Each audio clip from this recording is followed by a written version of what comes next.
जय हिंद, वंदे मातरम, भारत माता की जय। राष्ट्रवाद की बात प्रहार के साथ आप सभी का हार्दिक स्वागत है।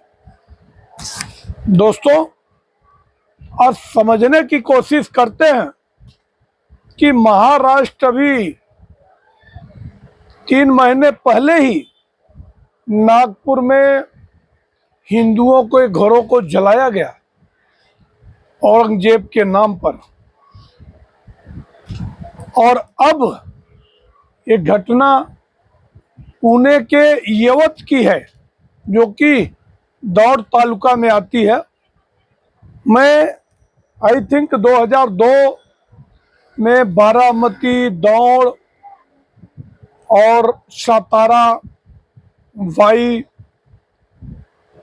वहीं पे रहता था, और दौड़ की जो परिस्थिति है, वहाँ का जो भौगोलिक स्थिति है, वहाँ पे हिंदुओं के साथ साथ मुसलमानों की तादाद, बाजार पेट पूरा मुसलमानों का है।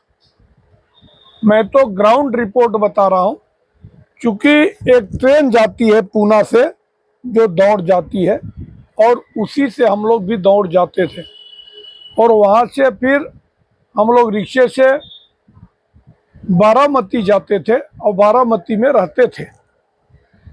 वहाँ पे एक बड़ा शोरूम था। और अब एक घटना है कि एक कुछ तो प्री प्लानिंग है कि पहले 26 तारीख को वहाँ पे जो एक मंदिर है, नीलकंठ मंदिर है, उसके सामने छत्रपति शिवाजी महाराज का एक भव्य दिव्य पुतला लगा हुआ, और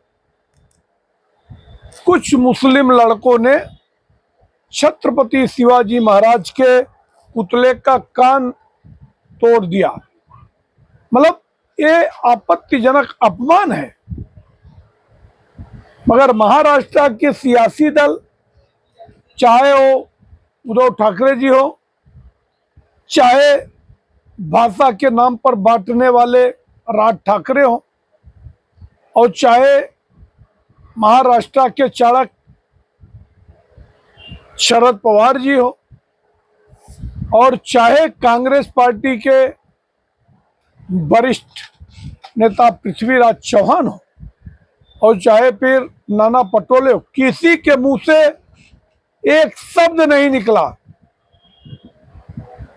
जबकि छत्रपति शिवाजी महाराज महाराष्ट्र के दैवत है, देवतुल्य है। उनका अपमान महाराष्ट्र का अपमान है। अब उसके लिए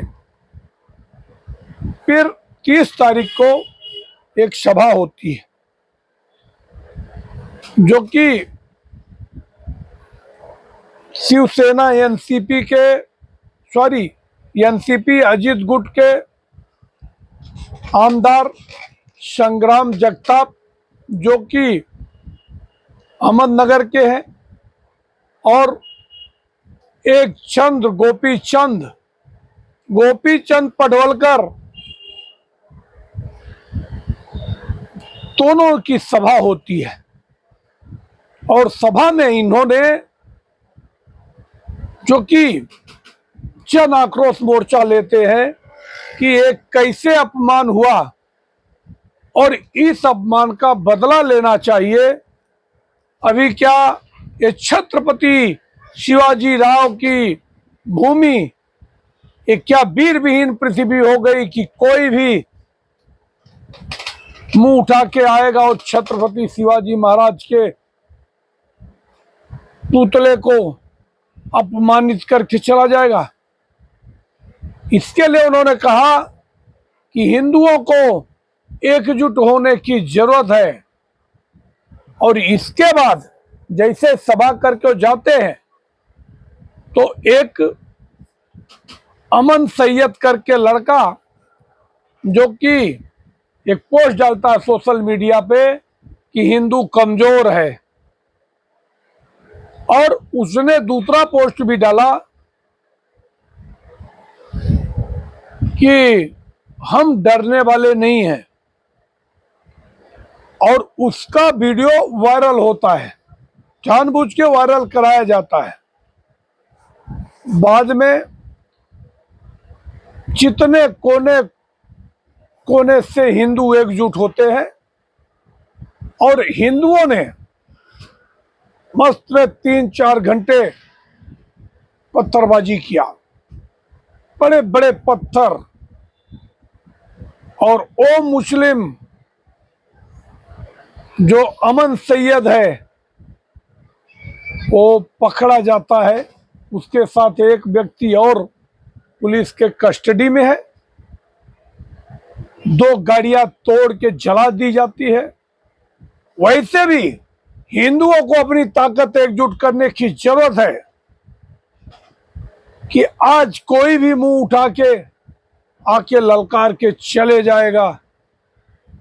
अगर आज नहीं हिंदू एकजुट हुए, आज अगर एकत्रित नहीं हुए, तो आने वाले समय में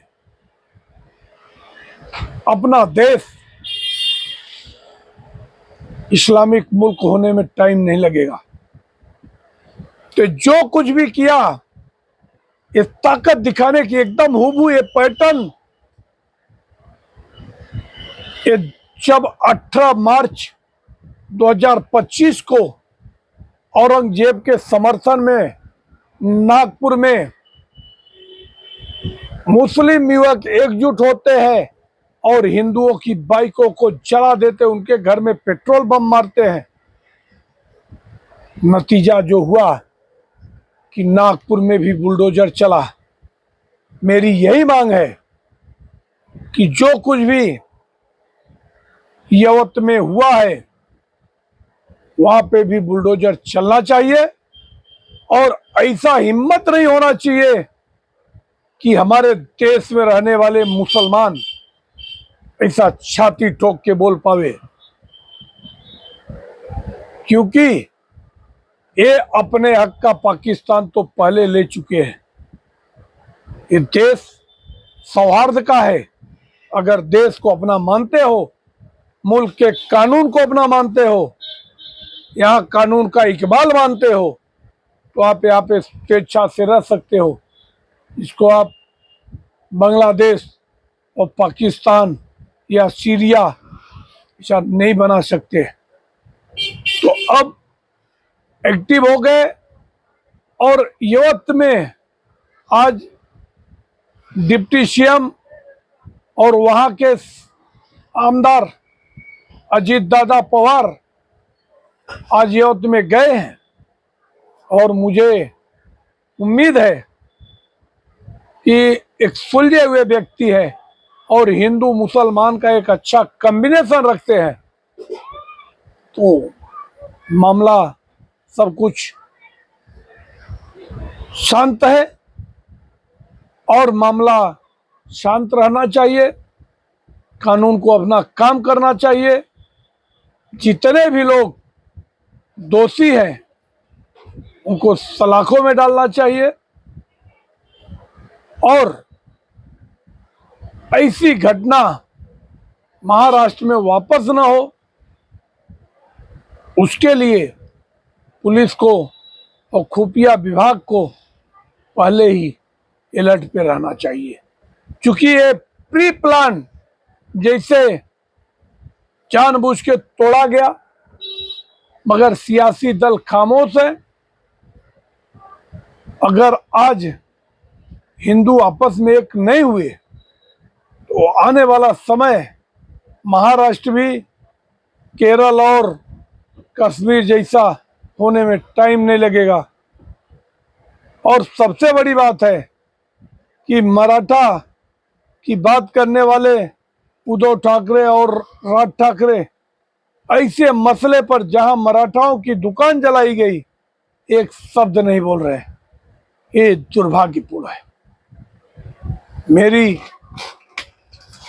इस समाचार पे पूरी क्लोज नजर है।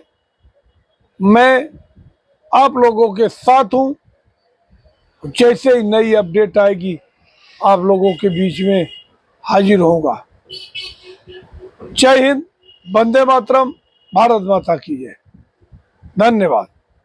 आप हमारे चैनल को सब्सक्राइब करें, अपने दोस्तों तक शेयर करें।